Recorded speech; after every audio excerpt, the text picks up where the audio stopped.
Hello everyone, welcome back once again to Neha's Fun Concepts. In the last video, we have done the lesson The Limits of the Mind of class 5th DAV My English Reader. Now in today's video, we are going to do the back exercise as well as the question answers of the same chapter. So kindly open page number 58 of My English Reader. Let's start. Question number A3. Write true or false against the given statement. If a statement is false, correct and write it in the space provided. True और false लिखेंगे और false statement को correct करेंगे. First one is Eklavya and his family lived in Hastinapur. This is false. They lived a little away from Hastinapur. This is the correct statement. Next, Eklavya failed to understand the discrimination between the high born and the low born. Eklavya को समझ नहीं आता था ऊंची जात और छोटी जात का. Yes, true. Next, Eklavya requested Arjun to teach him archery. Eklavya Arjun को कहते हैं कि मुझे तीरंदाजी सिखाओ. False. Eklavya requested guru Drona to teach him archery. Next, Eklavya carved a stone statue of Drona. Eklavya guru Dronacharya का पत्थर का स्टैचू बनाते हैं. Wrong. Eklavya carved a wooden statue of Drona. Next, Drona asked for Eklavya's left thumb as his guru dakshina. गुरु द्रोणा दक्षिणा के रूप में एकलव्य का बायां हाथ का अंगूठा मांगते हैं. फॉल्स.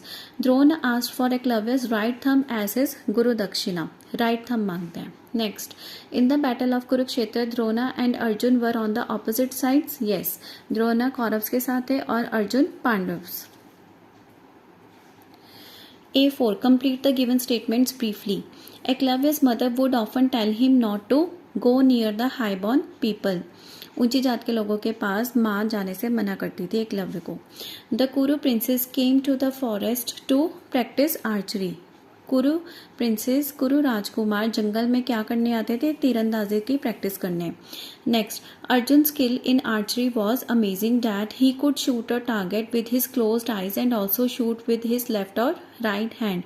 अर्जुन इतना अच्छा तीरंदाजी करता था, इतना कमाल का तीरंदाजी करता था कि वो टारगेट को दोनों आंखें बंद करके भी शूट कर सकता था और लेफ्ट और राइट हैंड दोनों हैंड को भी यूज कर सकता था.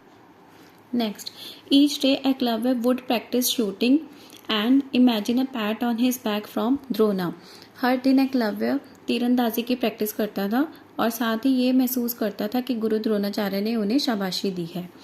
After the loss of his right thumb Eklavya learned to shoot with both the hands and with his feet. अपना दाएं हाथ का अंगूठा गुरु दक्षिणा के रूप में देने के बाद एकलव्य ने दोनों हाथों से और दोनों पैरों से भी तीरंदाजी करना शुरू कर दिया. Real courage means fighting against the wrong limits and respecting the correct ones. असली साहस है गलत सीमाओं को अगेंस्ट लड़ना और अच्छी सीमाओं का आदर करना. A5. Read the given extracts and answer the questions that follow. First extract is don't go near them. Who said these words and to whom? Eklavya's mother said these words to Eklavya. Who are them here? Them here refers to the people who are high-born, Kuru princes. Why did the speaker say so? Because in those days, low-born people were not too supposed to mix with the high-born. Next extract. I offer my services to you in this battle. Who do I and you refer to? I refers to Eklavya and you refers to Guru Dronacharya. Which battle is going on and between whom? The battle of Kurukshetra was going on between Kauravas and Pandavas.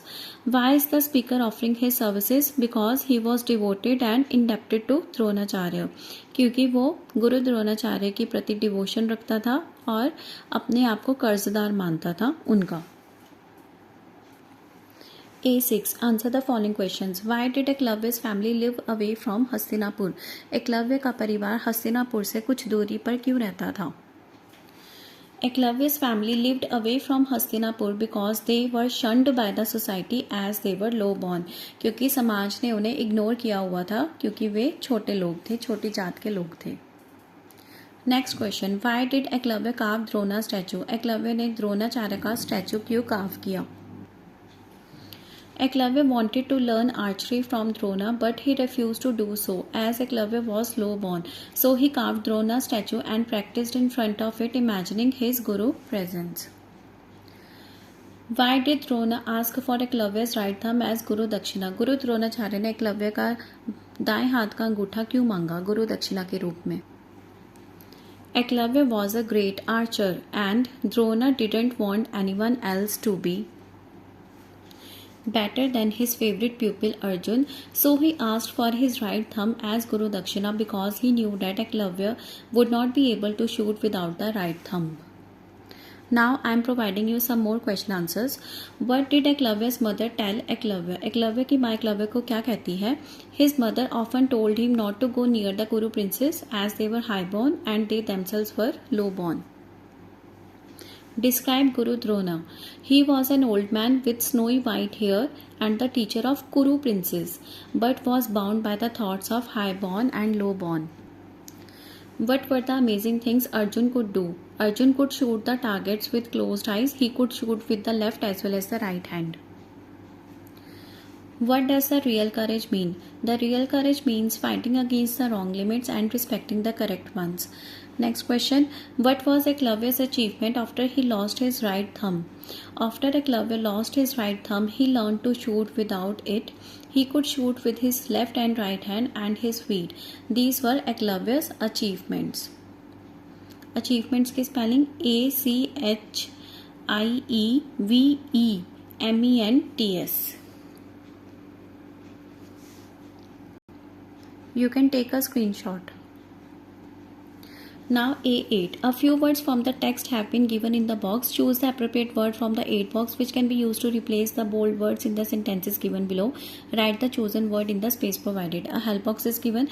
Discrimination, chariot, shunned, glaring, courage.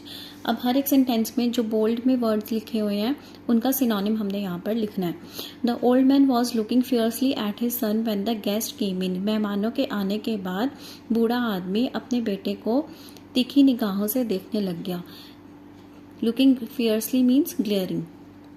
In olden times kings use to travel in 2 wheeled vehicles drawn by horses. पुराने समय में राजा महाराजा 2 पहिया वाहनों पर चलते थे और वो वाहन घोड़े दौड़ाते थे. चैरियट्स मतलब रथ. Shekhar was avoided by his friends due to his bad habits. Shekhar के दोस्त उसे अवॉइड करते थे क्योंकि शेखर में बुरी आदतें थी. Avoided by means shunned. Everyone dislikes the village head for his unfavorable attitude towards a few village families. हर कोई गांव के सरपंच को नापसंद करता था क्योंकि गांव का सरपंच कुछ फैमिलीज की तरफ, कुछ परिवारों की तरफ अनफेवरेबल एटीट्यूड रखता था, मतलब उनका ही पक्ष लेता था. Discrimination. Sheena went to the principal and accepted her mistake with an ability to disregard fear. Sheena अपने प्रिंसिपल के पास जाती है, अपनी गलती को मानती है और उसमें अपने डर को कवर करने के लिए भी एक एबिलिटी थी. इसका मतलब साहसी थी, करेज. Drona was speechless. In the word speechless, less is a suffix which has been added to the word speech to make a new word. Suffix क्या होता है? एक letter या फिर group of letters added to the end of a word to make another word. एक होता है prefix, एक होता है सफिक्स. जो किसी वर्ड के पीछे लगेगा उसे सफिक्स बोलेंगे, जो आगे लगेगा उसे प्रीफिक्स बोलेंगे. इसी तरह से चैप्टर में से हमने कुछ वर्ड्स को निकालना है, जैसे कि wordless, respectful, greatness, fairness, speechless. Add the suffix less to the following words and use the newly formed words appropriately in the blanks below. जैसे रेस्ट का रेस्टलेस बन जाएगा endless, selfless, lifeless, tireless, helpless.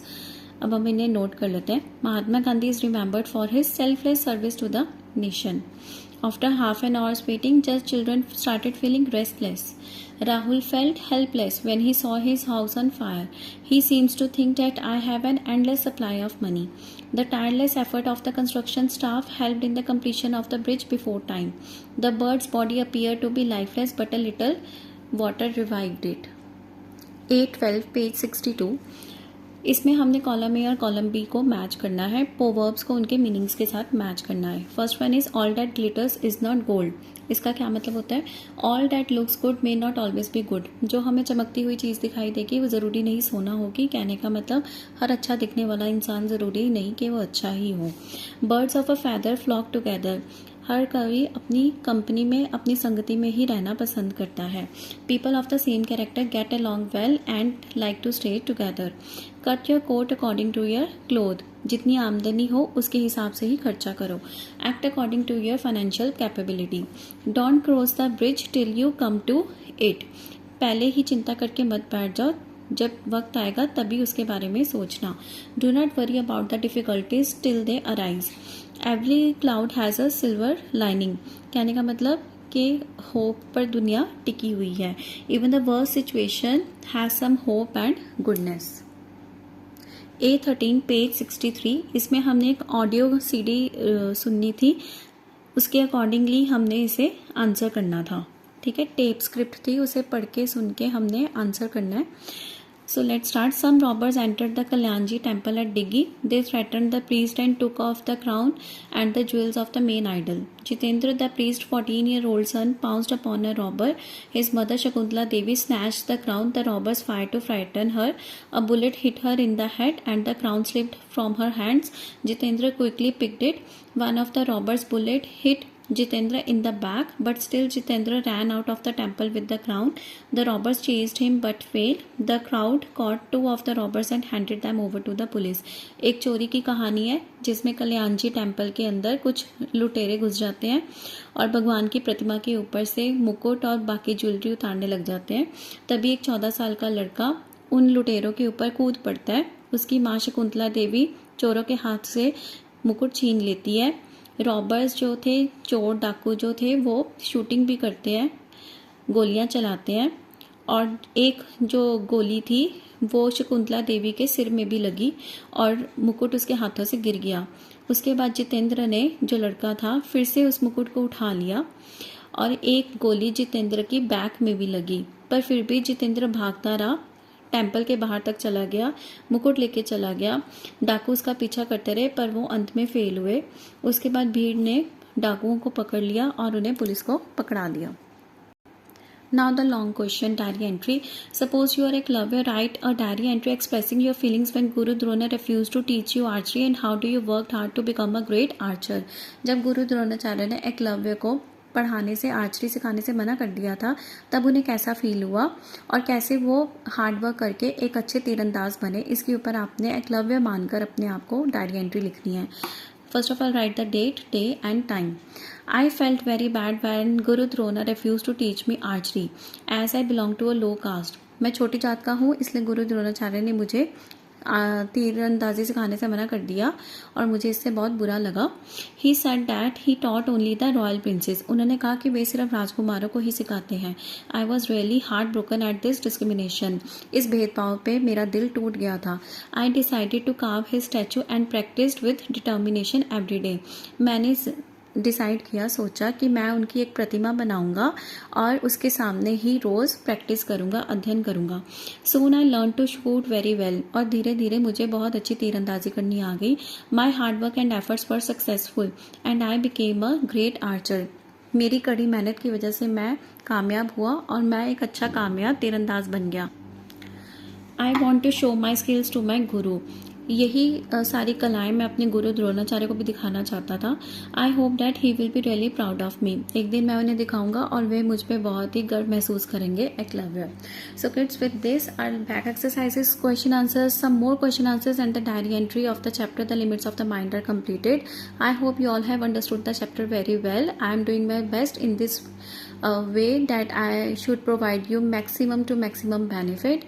So we will meet in the next video. Till then, happy learning, but please keep subscribing, keep sharing, keep liking my video. This will give motivation to me. Till then, bye bye.